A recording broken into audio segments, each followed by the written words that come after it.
इब्राहिम की संतान, दाऊद की संतान, यीशु मसीह की वंशावली। इब्राहिम से इसहाक उत्पन्न हुआ, इसहाक से याकूब उत्पन्न हुआ, और याकूब से यहूदा और उसके भाई उत्पन्न हुए।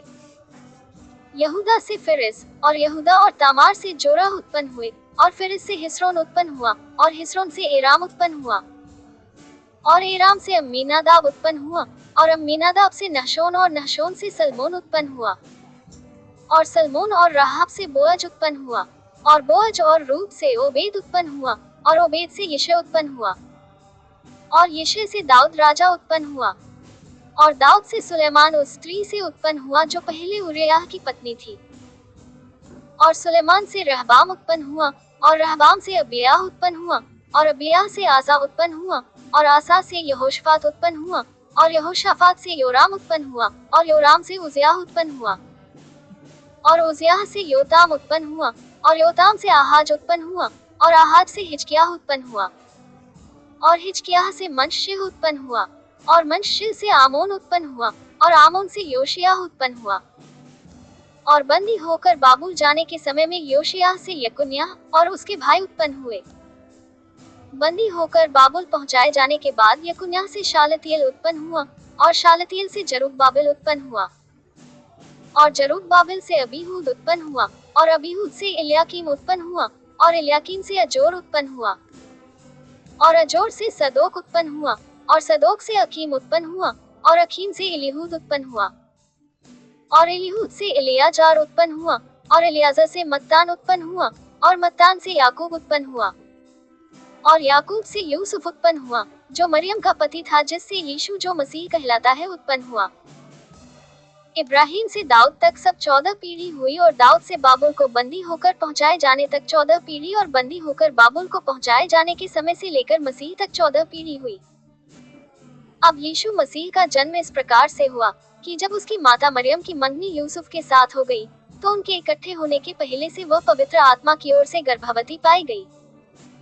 सो उसके पति यूसुफ ने, जो धर्मी था और उसे बदनाम करना नहीं चाहता था, उसे चुपके से त्याग देने की मनसा की। जब वह इन बातों की सोच ही में था, तो प्रभु का स्वर्गदूत उसे स्वप्न में दिखाई देकर कहने लगा, हे यूसुफ, दाऊद की संतान, तू अपनी पत्नी मरियम को अपने यहाँ ले आने से मत डर, क्योंकि जो उसके गर्भ में है वह पवित्र आत्मा की ओर से है। वह पुत्र जनेगी, और तू उसका नाम यीशु रखना, क्योंकि वह अपने लोगों का उनके पापों से उद्धार करेगा। ये सब कुछ इसलिए हुआ कि जो वचन प्रभु ने भविष्यद्वक्ता के द्वारा कहा था वह पूरा हो, कि देखो, एक कुंवारी गर्भवती होगी और एक पुत्र जनेगी, और उसका नाम इम्मानुएल रखा जाएगा, जिसका अर्थ यह है, परमेश्वर हमारे साथ।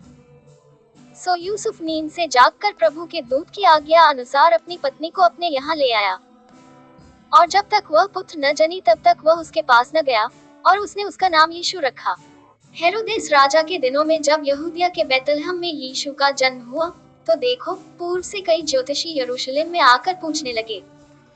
कि यहूदियों का राजा जिसका जन्म हुआ है कहाँ है,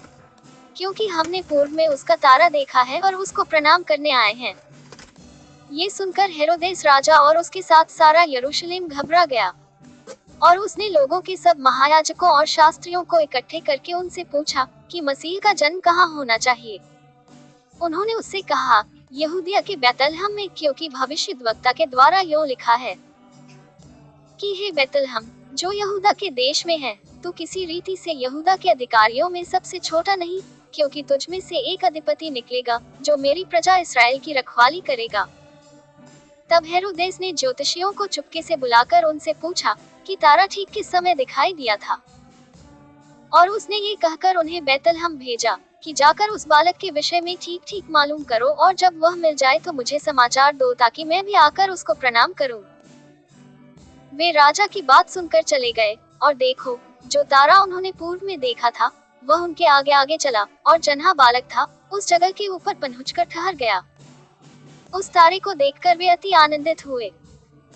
और उस घर में पहुंचकर उस बालक को उसकी माता मरियम के साथ देखा, और मुंह के बल गिरकर उसे प्रणाम किया, और अपना अपना येला खोलकर उसे सोना और लोहबान और गंधरस की भेंट चढ़ाई। और स्वप्न में ये चितनी पाकर कि हेरोदेस के पास फिर न जाना, वे दूसरे मार्ग से होकर अपने देश को चले गए। उनके चले जाने के बाद देखो, प्रभु के एक दूत ने स्वप्न में यूसुफ को दिखाई देकर कहा, उठ, उस बालक को और उसकी माता को लेकर मिस्र देश को भाग जा, और जब तक मैं तुझसे न कहूँ तब तक वहीं रहना, क्योंकि हेरोदेस इस बालक को ढूंढने पर है कि उसे मरवा डाले। वह रात ही को उठकर बालक और उसकी माता को लेकर मिस्र को चल दिया, और हेरोदेस के मरने तक वहीं रहा, इसलिए कि वह वचन जो प्रभु ने भविष्यद्वक्ता के द्वारा कहा था कि मैंने अपने पुत्र को मिस्र से बुलाया, पूरा हो। जब हेरोदेस ने ये देखा कि ज्योतिषियों ने मेरे साथ ठट्ठा किया है, तब वह क्रोध से भर गया और लोगों को भेजकर ज्योतिषियों से ठीक ठीक पूछे हुए समय के अनुसार बैतलहम और उसके आसपास के सब लड़कों को जो 2 वर्ष के व उससे छोटे थे, मरवा डाला। तब जो वचन यिर्मयाह भविष्यद्वक्ता के द्वारा कहा गया था, वह पूरा हुआ कि रामाह में एक करुण नाद सुनाई दिया, रोना और बड़ा विलाप। राहेल अपने बालकों के लिए रो रही थी और शांत होना न चाहती थी, क्योंकि वह नहीं। हेरोदेस के मरने के बाद देखो, प्रभु के दूत ने मिस्र में यूसुफ को स्वप्न में दिखाई देकर कहा कि उठ, बालक और उसकी माता को लेकर इस्राएल के देश में चला जा, क्योंकि जो बालक के प्राण लेना चाहते थे वे मर गए। वह उठा और बालक और उसकी माता को साथ लेकर इस्राएल के देश में आया। परंतु ये सुनकर कि अरिखलाउस अपने पिता हेरोदेस की जगह यहूदिया पर राज्य कर रहा है, वहां जाने से डरा और स्वप्न में चितनी पाकर गलील देश में चला गया और नासरत नाम नगर में जा बसा, ताकि वह वचन पूरा हो जो भविष्यद्वक्ताओं के द्वारा कहा गया था कि वह नासरी कहलाएगा। दिनों में यूहन्ना बपतिस्मा देने वाला आकर यहूदिया के जंगल में ये प्रचार करने लगा कि मन फिराओ, क्योंकि स्वर्ग का राज्य निकट आ गया है। ये वही है जिसकी चर्चा यशायाह भविष्यद्वक्ता के द्वारा की गई कि जंगल में एक पुकारने वाले का शब्द हो रहा है कि प्रभु का मार्ग तैयार करो, उसकी सड़कें सीधी करो। यह यूहन्ना ऊंट के रोम का वस्त्र पहने था और अपनी कमर में चमड़े का पटुका बांधे हुए था, और उसका भोजन टिड्डियां और बनमधु था। यरूशलेम के और सारे यहूदिया के और यरदन के आसपास के सारे देश के लोग उसके पास निकल आए।